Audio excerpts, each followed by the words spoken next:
A product manager's job is to move metrics, and you can't really move that metric for your business if you don't deliver anything.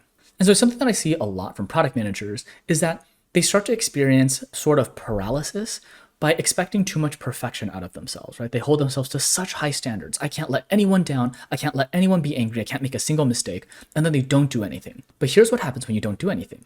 If you don't do anything on the job and your product doesn't ship, then your metric doesn't move upward. In fact, when you don't do anything, your product will naturally start to regress. It will start to do more poorly because all of your competitors are building more than you are. And so you absolutely have to execute. You can't let perfection be the enemy of good enough. You have to just do what is good enough and keep moving. So keep in mind the following principles. The fastest way to learn is by doing.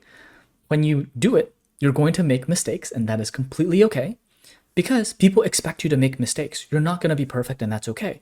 You're going to get feedback from the mistakes that you made, and then you're going to use that information to do it better next time. And that is the fastest way to learn, I promise.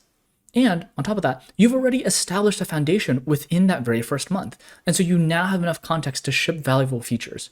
Don't doubt yourself. You are the subject matter expert for your product and for your industry. And so you absolutely have to act, because if you don't act, who will? You're the one who's leading your product, and so you have to take action. And remember that no one has 100% confidence in their releases, because markets are always changing. User expectations are always changing. Competitors are always moving. No one is clairvoyant. No one knows exactly how the future is going to pan out.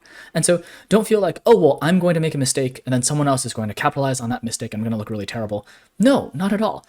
Honestly, none of us know 100% of what we're doing. We're all making well-informed, well-reasoned bets. We're all investing in the future. And so there is some risk that we're taking, and that's completely okay.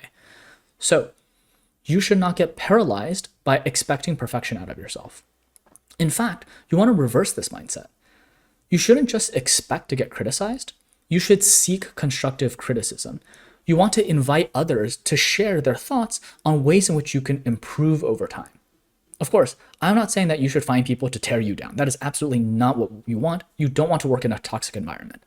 But what you do want to do is you do want to invite others to speak up and to let you know ways in which you can work together more effectively with them. You want to demonstrate that you are a servant leader, that you're listening to their feedback and that you're going to do your best to incorporate that feedback into improving the next time.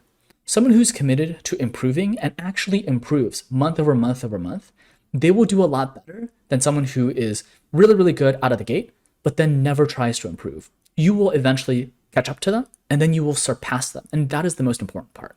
So again, make sure that you execute. You cannot wait all day in terms of trying to figure out, well, what is the scope of my product and what features should I have and how should I communicate it? You have to let good enough be good enough. And so you have to execute.